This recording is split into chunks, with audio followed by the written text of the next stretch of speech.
Greetings, you masked bandits. I hope you're doing well. My name is Graham, and welcome to the Crack-A-Pack here on LRRMTG. Please consider subscribing to our channel. Today, we're opening this, which was given to us by Wizards of the Coast. And if you recall, we opened a different pentagonal box a while back where we received an offer from the brokers, and I can only assume that my drinking of their strange blue slurm was taken as an acceptance of their offer, because now they've sent this box, and I have a guess as to some of the stuff that might be in it, but I don't actually know. So let's find out. Brokers. If the fine print didn't scare you away, you're a broker through and through. Welcome. Enclosed are the items to help you become an enforcer of the law on New Capenna. Always keep in mind, we are the law. Cool. Fambly means bibsness. Love it. Well, what do we have in here? We have the Broker's Commander deck with our good friend Perry the Pulverizer. So that's nice. There's also... Oh, sweet. Hey, got some stuff from our friends at Pinfinity, who have not sponsored this particular video, but it turns out that there are pins of not only the Broker's emblem, but also our good friend Rafine. Ooh, those are very cool. I wonder if you can actually get these in some other way. That's neat. Also, there are, ooh, three collector boosters. We're going to open one of these in a moment. And a bunch of paper. No, also a pack of set boosters. A box of set boosters. Sweet. Just double checking. You know, the brokers would like us to be thorough. Well, that's very kind. Thank you so much. All right, let's open a collector booster so that the show is actually cracking a pack.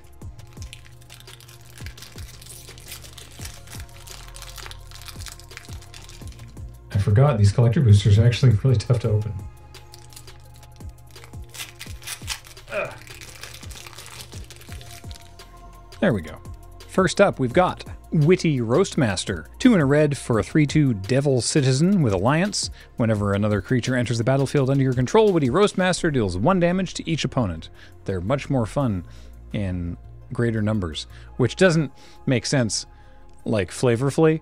You just have like multiple people on stage roasting one heckler, but still, if you can get more than one of them, pretty cool. Also, unless otherwise specified, these are foil because it's a collector booster. So the first bunch of them are just going to be foil, and then they'll get fancy in other ways, presumably, as the pack goes on. Incriminate. 1 and a black for a sorcery. Choose 2 target creatures controlled by the same player. That player sacrifices 1 of them. I mean, if you gotta. But I feel like there's better removal in this set. Like Hold for Ransom. 1 and a white for a creature enchantment. The enchanted creature can't attack or block and has, for 7 mana, Hold for Ransom's controller sacrifices it and draws a card. Activate only as a sorcery. Because the ransom is you have to pay 7 mana and your opponent draws a card and then you get your creature back. Only as a sorcery. I've seen people mess this up. Beware. Next we have Shattered Seraph. 4 white, blue, black for a 4/4 Angel Rogue with flying. Enters the battlefield, you gain 3 life, and it's one of the cycle where you can pay 2 and exile it from your hand to enchant a land, and then the land gets to tap for various colors, in this case white, blue, or black, until you cast Shattered Seraph, and you can cast it from exile. I like it. Cement Shoes. I don't know how to feel about the cement shoes. We talked on the episode of Crack-A-Pack with Marshall that it's like the flavor doesn't seem quite right. But regardless, they're a single mana for an equipment. The equipped creature gets +3/+3, and at the beginning of your end step, tap this creature. The equipped creature doesn't untap during its controller's untap step and equips for 2. So you got to sort of keep moving it around if you want to keep attacking with the shoes. Yeah. Sure. Next is Sleep with the Fishes. Creature enchantment. When it enters the battlefield, tap enchanted creature and you create a fish. It's a 1/1 blue fish creature token that says this creature can't be blocked and that creature doesn't untap during its controller's untap step. Poor that guy. Whatever his name is. The Expendable Lackey. If you look at Expendable Lackey, there's a name. And then they're sort of in the background here, not particularly visible, sleeping with the fishes. And then on the card Exotic Pets, the fish are just finishing eating him, apparently. It's a little dark. There's a forest, so that's cool. Very fancy looking, one of the full art deco style forests. Very sweet. Oh, another Shattered Seraph, this time with the showcase frame. So very cool looking there. The alternate art as well. Brazen Upstart, also in the showcase frame. Red, green, white for a 4/2 elf shaman with vigilance. When Brazen Upstart dies, look at the top 5 cards of your library. You may reveal a creature card from among them and put it into your hand, put the rest on the bottom of your library in a random order. Which I guess is why on this card there's the guy and then another guy behind him just waiting to be like, it's my turn, I guess is what's going on there. Ooh. Next we have an Obscura Charm. Not just any Obscura Charm. This is not only the showcase frame, but it's also the fancy gold embossed border. I don't remember what they call it, because they have fancy names for everything. If you're curious what the card actually does, it's white, blue, black for an instant. Choose one. Return target multicolored permanent card with mana value 3 or less from your graveyard to the battlefield tapped. Counter target instant or sorcery spell, and destroy target creature or planeswalker with mana value 3 or less. That is very cool looking. It's so shiny. Speaking of shiny, we've got a foil Broker's Ascendancy, aka the one that's not fair. Green, white, blue for an enchantment. At the beginning of your end step, put a +1/+1 counter on each creature you control, and a loyalty counter on each planeswalker you control. You know, because why not? Yeah, Broker's Ascendancy. It's tough to beat.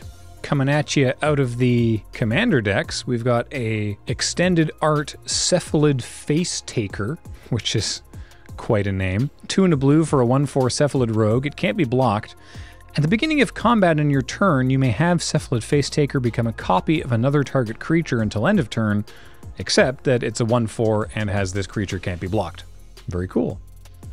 But what if you don't want to take the faces? What if you want to break the faces? Good news, we have an extended art Professional Face Breaker. We've got someone you can call for just such an emergency. It's 2 and a red for a 2/3 human warrior with Menace.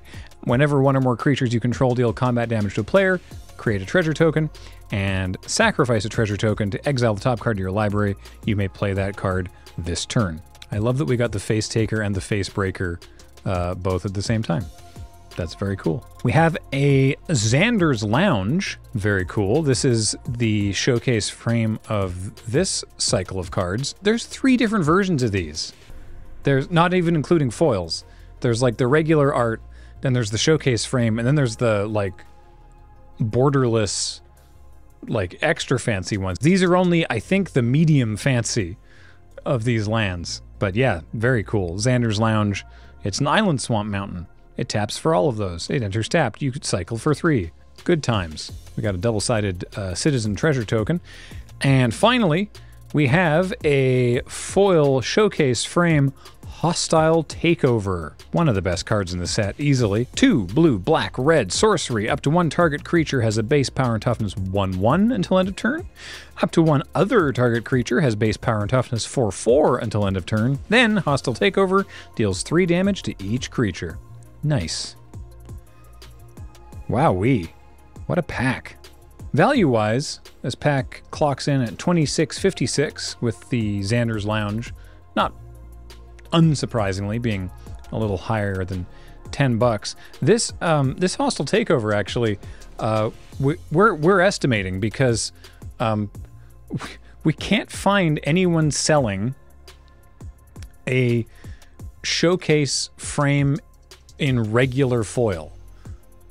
Like seemingly of any of these cards. Like there's the showcase frames, sure, and then there's the showcase frame with what we've now discovered Wizards calls the gilded foil treatment. But this is just a regular foil treatment of the showcase frame that, as far as sellers are concerned, doesn't seem to exist. So, you know, that's exciting. Maybe we've found something spooky. I don't know. Oh, right. If I was in draft, I take broker's ascendancy. It's right, easily, because it's absolutely busted. If we pretend that I don't care about getting $10 for this land, I'm taking broker's ascendancy because it's stupid. But if I have it, then it's great.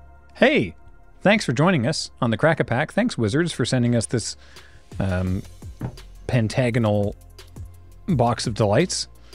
Much appreciated. Until next time, a reminder that the show is brought to you by you and your kind support of our Patreon at patreon.com/loadingreadyrun. We really appreciate it. Thank you so much for doing that and for watching and liking and subscribing and leaving a comment and all that other good stuff. I've been Graham. James is here running tech. Matt edits these. Heather gets them online. Thanks, everybody. See you next time.